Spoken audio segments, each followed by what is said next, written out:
തൃശൂർ കൊടുങ്ങല്ലൂർ റൂട്ടിലെ സ്വകാര്യ ബസ് സമരം പിൻവലിച്ചു. ബസ് ഉടമകളും ജീവനക്കാരും ഇരിങ്ങാലക്കുടയിൽ പോലീസുമായി നടത്തിയ ചർച്ചയെ തുടർന്നാണ് സമരം പിൻവലിച്ചത്.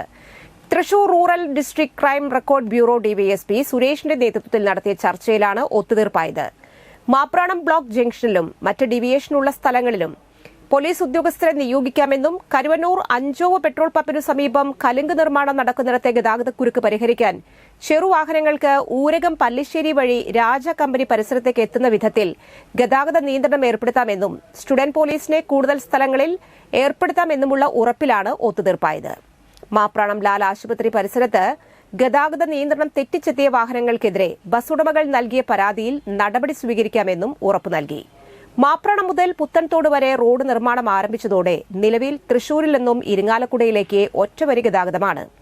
ഇരിങ്ങാലക്കുടയിൽ നിന്നും തൃശൂരിലേക്കുള്ള വാഹനങ്ങൾ പൊറുത്തിശ്ശേരി വഴി ചെമ്മണ്ട, കാറളം, മൂർക്കനാട് വഴി പുത്തൻതോട് എത്തി തിരിഞ്ഞു പോകേണ്ടതാണ്.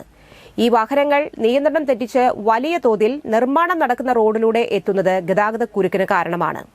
നിരന്തരം റോഡിൽ തർക്കങ്ങൾ ഉടലെടുക്കുകയും ബസ്സുകളുടെ ട്രിപ്പ് മുടങ്ങുന്ന സാഹചര്യവും വന്നതോടെയാണ് ശനിയാഴ്ച രാവിലെ സ്വകാര്യ ബസ്സുകൾ മിന്നൽ പണിമുടക്ക് പ്രഖ്യാപിച്ചത്.